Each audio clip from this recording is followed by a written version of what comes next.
प्यारे दोस्तों, आप सभी का स्वागत है आपके इस प्यारे से online platform Bihar English medium Vidyakul पर।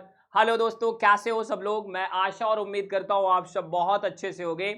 तो प्यारे दोस्तों, आपके chapter number 7 that is alternating current, उसमें हम लोग अपनी पढ़ाई को लगातार कर रहे थे, जिसमें हमने आपको कुछ बातें ऑलरेडी बता रखी है। जैसे हमने बेसिक्स बताए आपको अल्टरनेटिंग करंट की और उसकी टर्मिनोलॉजी बताई। साथ में दोस्तों हमने सी सर्किट, आर सर्किट और एल सर्किट फिनिश भी कर लिया विद डेरिवेशन एंड ग्राफ। सो अगर आप वो वीडियो नहीं देखे हो तो आप देख सकते हो।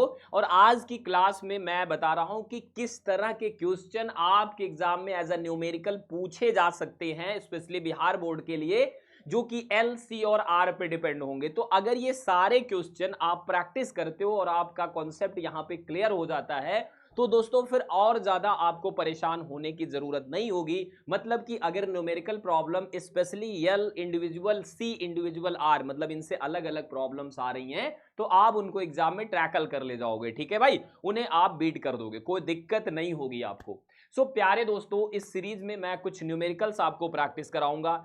तो दोस्तों आप ये सीरीज जैसे हम पढ़ाई करा रहे हैं आपको यहाँ पे, आप प्लीज कंटिन्यू करके इसका फायदा बिल्कुल उठा सकते हो। जैसे कि मैं नेक्स्ट में ले आऊंगा एलसीआर सर्किट और फिर मैं आगे ऐसे करके सारे टॉपिक्स आपके फिनिश करूंगा।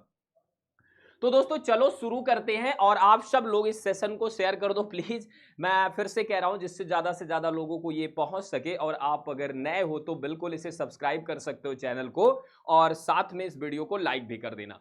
तो साथियों आपका पहला क्वेश्चन शुरू होता है यहाँ पे। पहला क्वेश्चन आपसे क्या कह रहा है प्यारे दोस्तों, आप देखना ध्यान से कि द वैल्यू ऑफ करंट। देखो ये करंट का इक्वेशन दिया गया है प्यारे साथियों यहाँ पे, और ये करंट का हमारा इक्वेशन है और यहाँ पे हमें वोल्टेज का इक्वेशन दिया है। तो हमें साथियों क्या निकालना, peak value of current. Actually हमें peak value of current I naught की वैल्यू हमसे पूछ रहा है, मतलब यहां से हमें आई नॉट की वैल्यू बता देनी। सो देखते हैं क्या कर सकते हैं हम।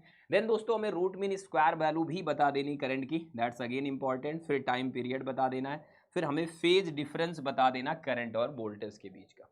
सो मैं आपको बताता हूं कि आप कैसे इस क्वेश्चन को सॉल्व करोगे। सबसे पहले दोस्तों जो बातें लिखी हम इसे सॉल्व करते हैं कि हमें करंट का इक्वेशन दिया गया है, राइट ना। हम न्यू पेज पे इसे लेके आपके लिए सॉल्व करते हैं, ठीक है।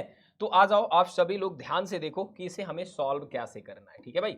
देखो तो मैं यहाँ पे क्या कर रहा हूँ दोस्तों, दोनों इक्वेशंस आपके लिए लिख रहा हूँ। सबसे पहले मैं क्या लिखता हूँ, देखो सबसे पहले मैं लिख रहा हूँ दोस्तों एक करंट की इक्वेशन है जो I equals I not, I mean यहाँ पे जो करंट की इक्वेशन लिखी है इसको मैं लिख रहा हूँ। तो I इक्वल्स लिखा है दोस्तों, एक बार मैं पीछे से कॉपी करता हूँ, आप देख लो। यहाँ लिखा है 3.5 साइन, देखो यहाँ पे लिखा है 3.5 प्यारे दोस्तों, और साथ में लगा हुआ है इसके साइन, और यहाँ लिखा है 628t और 30 डिग्री, मतलब ये π/6। एक्चुअली रेडियन में हमें करना, वो 30 डिग्री आप भूल जाओ, ठीक है। तो यहाँ पे हमें ये दिया है करंट की वैल्यू, एंड वोल्टेज की वैल्यू जो दोस्तों गिवन है वो हमें दिया है V इक्वल्स। और यहाँ पे देख लेते हैं वोल्टेज की वैल्यू क्या दिखा, आप देखो जरा 28 साइन 628t, 28 यहाँ पे दोस्तों दिया है साइन, यहाँ पे लिखा 628t और यहाँ पे लिखा प्यारे दोस्तों प्लस का π/6। आई होप आपको क्लियर हो रहा होगा। आप एक बार देख लो, यहाँ पे प्लस का 30, आई मीन यहाँ पे पहले वाले में प्लस का 30 है, दूसरे वाले में माइनस का 30 है। तो यहाँ पे मैं ये चीजें थोड़ा सा मेंशन कर देता हूँ, इनकी जरूरत पड़ेगी। यहाँ पे माइनस का 60 है, यहाँ पे प्लस का 60 है ना, आई मीन 30 है। 30 डिग्री मतलब क्या होता है आप सबको पता है ना। 30 डिग्री का क्या मतलब होता है दोस्तों, 30 डिग्री का मतलब होता है π/6। अब यहां पे आपसे पूछ रहा है सबसे पहले तो पीक वैल्यू ऑफ करंट। सो आप जानते हो पीक वैल्यू ऑफ करंट कैसे निकालोगे। देखो हमें पता है बेटा कि जो करंट में साइन के बगल वैल्यू रहेगी वो पीक वैल्यू रहेगी। सिंपली अगर हम बात करें तो यहाँ पे दोस्तों पीक वैल्यू ऑफ करंट कितनी हो जाएगी, दैट इज 3.5 एम्पियर। सो एक ऑप्शन हमारा, एक आंसर आ चुका है। आंसर पहला हमने सॉल्व कर लिया, पीक वैल्यू ऑफ करंट हमें मिल चुकी है। राइट नाउ अब हम मूव कर रहे हैं दोस्तों कि पीक वैल्यू तो आ गई, लेकिन टाइम पीरियड यहाँ पे क्या होगा या फ्रीक्वेंसी वगैरह कितनी होंगी, जैसा कि पूछ रहा है root mean square value. So आप सबको पता है साथियों कि root mean square value current की कितनी होती है, that is equal to I naught by √2। So अगर आप इसे सॉल्व करना चाहते हो तो आप इसे इजिली सॉल्व कर सकते हो। कैसे, आई नॉट की वैल्यू कितना है भाई 3.5 और डिवाइडेड बाई √2। आप इसे थोड़ा सा रेशनलाइज करके वैल्यू निकाल सकते हो। तो आई होप आपको रूट मीन स्क्वायर वैल्यू भी बहुत अच्छे से क्लियर हो गई होगी। अब अगली बात जो है दोस्तों, देखो जब इक्वेशन लिखा रहता है ना, तो यहां जो लिखा रहता है वो रहता है ओमेगा टी।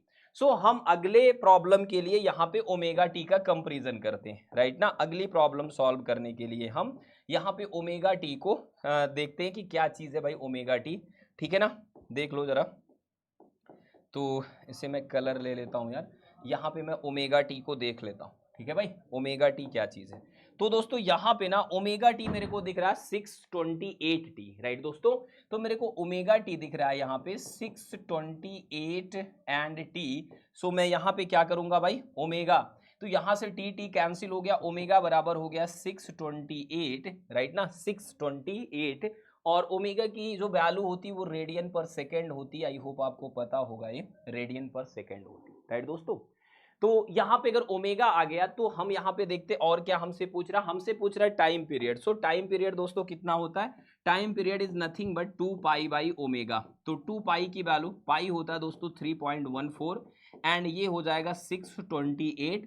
सो अगर इसे आप सॉल्व करते हो ना, तो यहाँ ऊपर हो जाएगा 628, नीचे हो जाएगा 628, यहाँ 6.28। सो टाइम पीरियड दोस्तों कितना आ जाएगा, ये आ जाएगा 1/100 एंड सेकेंड, यहाँ पे यूनिट इसकी होती है टाइम पीरियड की। एंड अगर आप फ्रीक्वेंसी निकालने के लिए इंटरेस्टेड हो, तो फ्रीक्वेंसी क्या होती प्यारे साथियों, ये होती 1/t, ठीक है ना। तो ये 1/1/100, सो ये आ जाएगा दोस्तों 100, ठीक है ना, 100। और इसे आप दिखाते हो हर्ट्ज में, ठीक है ना, साइकिल पर सेकेंड। तो आई होप ये जो न्यूमेरिकल है आपको बहुत अच्छे से क्लेरिफाई हो गया होगा। एंड एक चीज बच रही दोस्तों, दोनों में फेज डिफरेंस कितने का है। तो देखो दोनों का फेज डिफरेंस अगर हमें निकालना है साथियों, तो इसके लिए भी मैं आपको बता देता हूं क्या करना है। देखो जो करंट की फेज है ना, पहले उसको हम लिख लेते हैं प्यारे साथियों, ठीक है ना। यहाँ पे हम क्या लिखने चल रहे हैं बताओ, फेज ऑफ करंट, सभी लोग बताना फेज ऑफ करंट, राइट दोस्त। तो फेज ऑफ करंट कितनी है भाई, ये है हमारी 628t, और यहाँ पे लिखा है प्लस का π/6, राइट ना। तो इसे लेट से कि हम φ1 बोल देते हैं, ये करंट की फेज है दोस्त, ठीक है, ये करंट की फेज है। राइट नाउ मैं लिखता हूं फेज ऑफ, यहां पे अगर मैं लिख रहा हूं फेज ऑफ, ठीक है ना, वोल्टेज, वोल्टेज की फेज क्या है दोस्तों, तो बताना जरा। ये लिखा हुआ 628t माइनस का π/6, लेट से कि ये φ2, राइट दोस्तों। अब इसमें जो बड़ा उसको छोटे में से छोटा उसमें से घटा दो, फेज डिफरेंस आपको पता पड़ जाएगा। So phase difference delta phi क्या हो जाएगा, that is equal to φ1 minus φ2। यहां मैंने ये लॉजिक लगाया कि जो बड़ा उसमें से छोटा वाला आप सब्ट्रैक्ट कर दो। तो बड़ा वाला कौन सा है दोस्तों, यहां पे है 628t प्लस का π/6, इसमें से हम लोग सब्ट्रैक्ट कर देंगे 628t माइनस का π/6। सो प्यारे दोस्तों यहां पे अगर आप इसे सॉल्व करोगे तो 628t कट जाएगा, और ये आ जाएगा π/6 माइनस माइनस π/6, दैट इज 2π/6। तो ये किसके इक्वल हो जाएगा भाई, π/3 के इक्वल हो जाएगा। जरा सभी लोग बताना ये किसके इक्वल हो जाएगा, π/3 के इक्वल हो जाएगा। राइट नाउ हम मूव कर रहे हैं दोस्तों, एक क्वेश्चन हम यहां पे पकड़ते हैं, और ये क्वेश्चन आप सभी दोस्त सॉल्व करोगे। देखो ये जेईई मेन का बेसिक सा क्वेश्चन है, बहुत जनरल क्वेश्चन है दोस्तों। यहाँ पे इसे हमें सॉल्व करना है, ये हमारे कॉन्फिडेंस को बढ़ाएगा अगर ये क्वेश्चन आप खुद से करते हो। कह रहा है कि voltage Vt is equal to 200 sin πt volt is applied purely resistive load of 50 ohm. तो कह रहा है time taken for the current to rise the half of the peak value. तो अगर ये क्वेश्चन करना है तो आपको जल्दी अगर आंसर चाहिए, तो देखो आप सबको पता है दोस्तों कि प्योर रेजिस्टिव सर्किट में करंट और वोल्टेज का कोई लोचा नहीं होता है, उसमें फेज डिफरेंस का कोई लोचा नहीं होता, दोनों की फेज सेम होती है। सो अगर आपके पास वोल्टेज की इक्वेशन दी है 220, यहां पे लिखा है साइन 100, राइट दोस्तों, और यहां लिखा है πt, तो तुम सब स्मार्ट हो, यहां पे आप इजिली लिख सकते हो I इक्वल्स I0 साइन, और फेज तो सेम होती है ना बाबा, ठीक है। तो आप करंट की इक्वेशन इसके हेल्प से लिख दो। आई नो कि आपको I0 की वैल्यू नहीं पता है, लेकिन आप I0 की वैल्यू निकाल सकते हो V0/R से। सो परेशान नहीं होना दोस्तों, आपसे कह रहा कि वो टाइम कितना होगा दोस्तों, आपसे क्वेश्चन पूछ रहा कितने टाइम में, लेट से टी डैश टाइम में ऐसा हो रहा है कि होगा क्या कि जो करंट है ना वो कितनी हो जाएगी दोस्तों, पीक वैल्यू की आधी हो जाएगी। यहाँ पे पीक वैल्यू की कितनी हो जाएगी साथियों, आधी। सो हम इसको जस्टिफाई कुछ इस तरीके से करते हैं ना कि हम यहाँ पे देखो एक पहले लाइन खींचते हैं और हम ये वैल्यू उठा के यहाँ पे सॉल्व कर लेते हैं। तो आई की वैल्यू हमें क्या रखना है दोस्तों, आई नॉट बाई 2, और हमें उसे टाइम निकालना पड़ेगा। ये हमारी पीक वैल्यू ही है। यहाँ पे मैंने लिख दिया साइन 100 पाई टी। अब मान लो कि टाइम टी डैश है, टी डैश टाइम पे हमें जो है करंट कितनी दिख रही है भाई, आई नॉट बाई 2। सो ये टी डैश की वैल्यू कितनी हो जाएगी, you all can solve. So I not काट देना दोस्तों, ये 1/2 हो जाएगा, साइन ऑफ यहाँ हो जाएगा प्यारे साथियों 100 पाई टी डैश, एंड 1/2 किसकी वैल्यू होती है आप सबको पता है, sine pi by 6, and this is equal to sine 100 pi T. ठीक है, तो आप इसे अगर सॉल्व करोगे तो साइन कैंसिल, समझो ये एंगल्स इक्वल हो जाएंगे, और यहां से अगर आप एंगल्स इक्वल कर दोगे तो पाई बाई 6 बराबर हो जाएगा 100 पाई टी डैश के।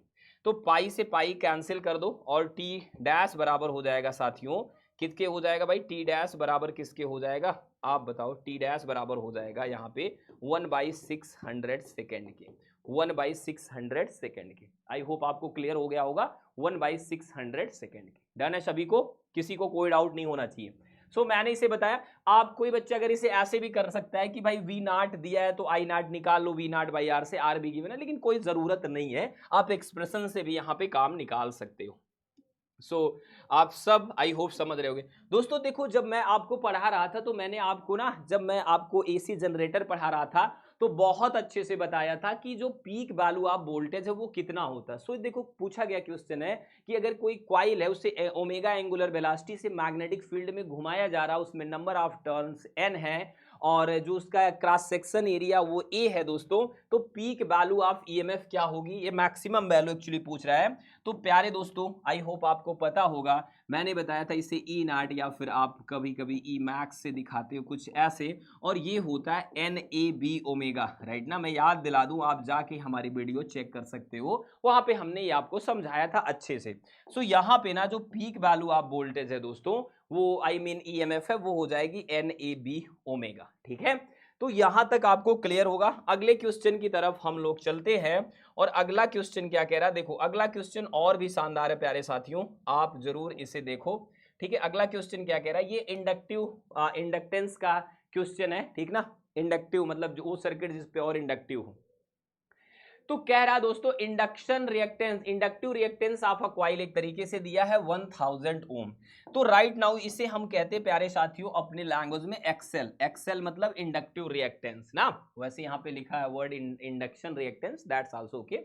तो दोस्तों ये कितना दिया, 1000 ओम दिया है, राइट ना। मतलब आपका जो सर्किट है उसमें केवल और केवल इंडक्टर कॉइल जुड़ी हुई है, ठीक ना, इंडक्टर जुड़ा। सो यहां पे कह रहा दोस्तों कि यहां पे जो एक्सेल है ना वो 1000 ओम है। तो आपको पता है बेसिक सी बात कि जो एक्सेल का फार्मूला होता है वो क्या होता है, ये होता है प्यारे साथियों 2 पाई एफ एल ना, और ये 1000 ओम दिया है। कहीं ना कहीं हम इसका यूज करेंगे आगे चल के, राइट। एफ फ्रीक्वेंसी, एल उसका इंडक्टेंस है। अब हमसे नई बात जो कह रहा उस इंफॉर्मेशन पे हम चलते प्यारे दोस्तों। कह रहा कि अगर फ्रीक्वेंसी को डबल कर दें, ओके, और कह रहा है यहाँ पे इसका जो L है उसे भी डबल कर दो, मतलब इंडक्टेंस को भी डबल कर दो, तो क्या हो जाएगा दोस्तों, अगर आप फ्रीक्वेंसी को डबल कर देते हो ना, तो इसका नया रिएक्टेंस कितना हो जाएगा दोस्तों, एक्स एल डैश कितना हो जाएगा, ये कह रहा है 2 पाई एफ डैश, एफ को भी चेंज कर दो, एफ डैश कर दिया, एल को भी चेंज कर दिया। सो दोस्तों एक्स एल डैश कितना हो जाएगा, इसके कहने के मुताबिक से जो आप फ्रीक्वेंसी यूज कर रहे हो अब ट्वाइस यूज करो, मतलब एफ डैश 2f के बराबर है, एंड जो आप इंडक्टेंस यूज कर रहे हो उसे भी ट्वाइस कर दो। सो प्यारे दोस्तों आपको यहाँ पे 2 2 जा 4, 4 बाहर कर लो और 2 पाई एफ एल यहाँ पे ऐसे ठोक दो, ठीक है ना। तो आपका ये नया इंडक्टिव रिएक्टेंस क्या हो जाएगा, सो आपको बहुत अच्छे से पता है ये किसके बराबर होता है, that is equals to 1000, right दोस्तों। और यहाँ 4 का मल्टीप्लाई कर दोगे तो ये 4000 ओम आंसर आ जाएगा। आपको बहुत अच्छे से पता हो गया होगा, इसका राइट आंसर हो जाएगा 4000 ओम, ठीक है। तो दोस्तों और भी हम क्वेश्चंस पे चलते हैं, प्रैक्टिस मजबूत करते हैं अपनी। अब यहाँ पे आपके सामने मैं ये क्वेश्चन ले आया हूं, आप बहुत अच्छे से इसे परफॉर्म करोगे। कह रहा कि यहाँ पे ना एक प्योर इंडक्टिव सर्किट है, उसमें जो एसी की फ्रीक्वेंसी है प्यारे साथियों वो बता रहा है एक्चुअली कि फ्रीक्वेंसी इतनी है, और उसमें root mean square value of voltage, actually हमने आपको बहुत अच्छे से सिखाया है कि वोल्टेज जो दिया रहता है स्पेसिफिकेशन में वो रूट मीन स्क्वायर वोल्टेज होता है दोस्तों, वो रूट मीन स्क्वायर वोल्टेज होता है। तो रूट मीन स्क्वायर वोल्टेज भी दिया है, और यहाँ पे दोस्तों हेनरी में इंडक्टेंस ही होगा, एल दिया हुआ है। आपसे पूछ रहा कि करंट कितनी होगी इंडक्टर में। तो अगर मैं आपसे ये बात बताऊं कि करंट कितनी होगी इंडक्टर में करंट अगर आपको निकालना है तो उसके लिए आप कैसे निकालते हो, आपको पता है दोस्तों, आई बराबर आप क्या कर दोगे, यहाँ पे जो वैल्यू दी है वी आर एम एस दी है और वहां अपान में क्या कर दोगे, आप एक्सेल डाल दोगे, ठीक है ना। यहाँ पे एक्चुअली आप ये भी लिखोगे, ये आई आर एम एस आप निकाल रहे, जरा समझो क्या निकाल रहे हो दोस्तों, I R M S, right ना। तो वी आर एम एस दोस्तों ये दिया है 120 वोल्ट, ठीक है ना, और एक्सेल क्या होता है 2 पाई एफ एल होता है मेरे प्यारे दोस्तों।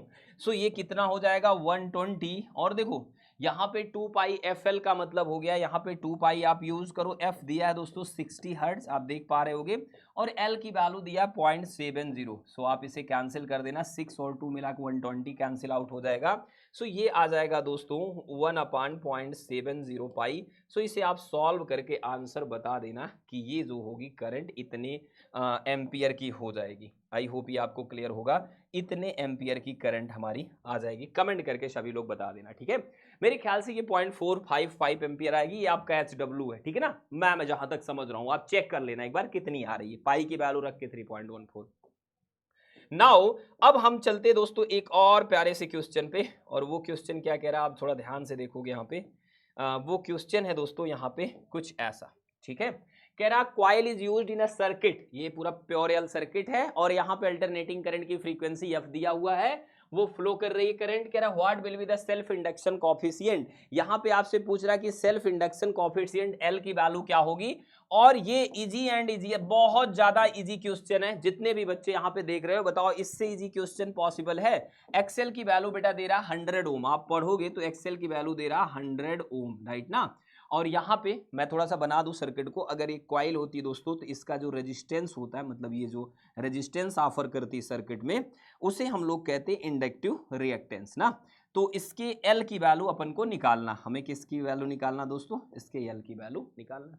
सो एक्सेल दिया है दोस्तों, एक्सेल बराबर किसके होता है भाई, एक्सेल बराबर होता है प्यारे साथियों 2 पाई एफ एल के, किसके 2 पाई एफ एल के, और हमें एल निकालना है। सो आप समझ सकते हो एल बराबर क्या हो जाएगा दोस्तों, ये हो जाएगा XL by 2 pi F. And right now XL की वैल्यू दोस्तों 100 और 2 पाई की वैल्यू, पाई अभी रहने दो, और एल की एफ की वैल्यू कितनी हो जाएगी दोस्तों 50 हर्ट्ज, राइट ना। तो ये 250 मिला के 100 गायब कर देंगे, ये आ जाएगा 1 पाई हेनरी, 1 पाई हेनरी, ठीक है ना, 1 पाई हेनरी। तो आई होप ये भी आपको क्लियर हो गया होगा कि इसका राइट आंसर होगा 1 पाई हेनरी इंडक्टिव रिएक्टेंस आ जाएगा, राइट दोस्तों। अगला क्वेश्चन आप देखो, कह रहा है कि एक अल्टरनेटिंग सोर्स है जिसमें 120 वोल्ट वीआरएमएस वैल्यू दिया है, और यहाँ पे 60 वोल्ट 60 हर्ट्ज इसका दिया हुआ है फ्रीक्वेंसी, और आपसे कह रहा है कि 1/720 सेकेंड बाद जो होगा हमारा वोल्टेज कितना हो जाएगा। तो आपको यहाँ बिल्कुल घबराना नहीं है कि आपका वोल्टेज कितना हो जाएगा, आपको सिंपली सॉल्व करना दोस्तों। देखो जब V R M S value दिया है, कितना दिया है दोस्तों बताना आप, V R M S value हमको दिया है, तो हम चीजों को अच्छे से लिखने की कोशिश करते हैं। वी आर एम एस बेटा 120 वोल्ट दिया है, दैट्स ओके। फ्रीक्वेंसी यहाँ पे 60 हर्ट्ज दिया, दैट आल्सो ओके। अब आपसे जो पूछ रहा है वो देखो, आपको टाइम भी दिया बेटा, टाइम कितना दिया, ये दिया 1/720 सेकेंड। तो आप यहाँ पे क्या करोगे, आपसे पूछ रहा है कि उस टाइम पे कितना वोल्टेज होगा। सो आप यहाँ थोड़ा ध्यान दो, आपको वोल्टेज का इक्वेशन पता होना चाहिए। ये होता है दोस्तों वोल्टेज का इक्वेशन, आप कैसे निकालते हो, यहाँ पे लिखते हो दोस्तों आप वी नॉट, और यहाँ पे लिखते हो साइन आप 2 पाई एफ टी मेरे दोस्त। और देखो यहाँ पे अब आप कर तो सकते हो, पर आपको वी नॉट कितना होता है √2 वी आर एम एस होता है मेरे भाई, ठीक है ना। और वी आर एम एस होता है ना, वी आर एम एस होता है दोस्तों, और साथ में यहाँ पे लिखा है साइन, और यहाँ पे जो 2 पाई है और f की वैल्यू 60 है, तो यहाँ पे t लगा दो। सो आप बताओ v की वैल्यू आपको बताना √2, और वी आर एम एस की वैल्यू 120 है, और यहाँ पे हो जाएगा sine 120 pi T. I hope आपको यहाँ तक क्लियर हो गया होगा बहुत अच्छे से। अब आपसे पूछ रहा है कि कितना वोल्टेज होगा वो टाइम पे, टाइम भी आपको यहाँ मेंशन है 1/720 सेकेंड। सो आप यहाँ पे टाइम की वैल्यू रख दो और आपका वोल्टेज हो जाएगा पता है, ये हो जाएगा √2 इंटू 120 दोस्त, ठीक है ना, समझ रहे हो कि नहीं। और साथ में हो जाएगा दोस्तों साइन, और कितना 120 आप लिखो, पाई की पाई ही रहने दो, और टी की वैल्यू कितना 1/720। सो अगर आप सॉल्व करोगे तो 12×6 = 72, पाई/6 हो जाएगा। तो साइन पाई बाई 6 की वैल्यू क्या होती है मेरे भाई, साइन पाई बाई 6 की वैल्यू होती है बेटा कितना 1/2। सो ये हो जाएगा 60√2 वोल्ट, ठीक है ना, 60√2 वोल्ट आ जाएगा राइट आंसर। आई होप ये भी आपको आ गया होगा, ठीक है भाई। तो यहाँ पे कमेंट करोगे सभी लोग। ये आपका एक क्वेश्चन है दोस्तों, और ये क्वेश्चन मैं बता दे रहा हूं आप सब से, मैं उम्मीद करता हूं कि आप सब लोग इसे एज ए HW लोगे और इसे सॉल्व करके मुझे बताओगे। देखो मैं तुम्हारा जो न्यूमेरिकल प्रैक्टिस उसे बूस्ट करना चाहता हूं, सो आपकी भी रिस्पॉन्सिबिलिटी है कि मेरे साथ कनेक्ट करके न्यूमेरिकल अप्रोच को बढ़ाओ, ठीक है। तो यहाँ पे दोस्तों आप सभी लोग पढ़ोगे इस क्वेश्चन को और इसका आंसर दोगे। और यहाँ पे ये क्वेश्चन भी आपके सामने है कि एक सेल्फ इंडक्टेंस है कॉइल का 0.5 हेनरी, देखो यल की वैल्यू दिया है बेटा, ठीक है, और फ्रीक्वेंसी इसकी जो हमारी है वो हमसे पूछ रहा है। और देखो यहाँ पे एक्सेल की भी वैल्यू दिया है, एक्सेल की भी वैल्यू दिया, तो बेटा सब कुछ दिया, एक्सेल दिया 3140, और देखो एक्सेल बराबर होता क्या है बेटा, ये होता है 2πfl, और आपसे चाह रहा है कि यल भी आपको दिया हुआ, एल भी दिया 0.5 हेनरी, तो आपको क्या दिक्कत है भाई, एफ नहीं निकाल पाओगे, एक्सेल बाई 2πl, ठीक है, सारा कुछ आपको दिया है 2πl, एक्सेल की वैल्यू रख के आप सभी लोग इसका सॉल्व करोगे। मैं थोड़ा सा देखो अच्छा बता ही देता हूं, आप कह रहे हो तो एक्सेल की वैल्यू कितना दिया 3140, ठीक है दोस्तों, 2π की वैल्यू क्या होती है 3.14 प्यारे साथियों, यल की वैल्यू 0.5, सो 5 और 2 मिलके तो 1 बन गए, तो यहाँ पे हो जाएगा दोस्तों 3140 और यहाँ पे हो जाएगा 3.14, क्योंकि 0.5 2 जा 1 ही हो जाएगा।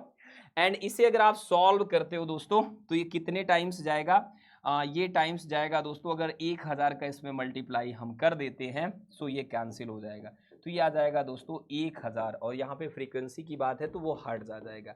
या कहीं पे कोई डाउट हो तो आप कमेंट करके मुझे बताओगे, ठीक है। तो यहाँ पे दोस्तों एक प्यारा सा होमवर्क मैं दे रहा हूँ आपको, ये बहुत छोटा है, जैसे क्वेश्चंस मैंने प्रैक्टिस कराए, पर आई होप आप सभी लोग इसे सॉल्व करके मुझे बताओगे। तो प्यारे साथियों यहाँ पे मैं क्लास को एंड कर रहा हूँ, ठीक है। आप देख सकते हो कि मैंने आपके लिए कुछ क्वेश्चंस अरेंज किए, बहुत प्यारे क्वेश्चन थे, बिलीव मी आपको एल आर जो सर्किट है उससे न्यूमेरिकल बनाने में कोई दिक्कत नहीं होगी, ठीक है। नेक्स्ट क्लास में दोस्तों हम LCR सर्किट पढ़ेंगे, उसे भी मैं पार्ट वाइज लाऊंगा जिससे कि आपका कॉन्फिडेंस बढ़े, आपको ज़्यादा से ज़्यादा चीज़ें और अच्छे से आए। तो मिलते हैं साथियों नेक्स्ट क्लास में, तब तक के लिए take care, bye bye, love you. Video को लाइक करना और अगर कोई डाउट हो तो कमेंट जरूर करना।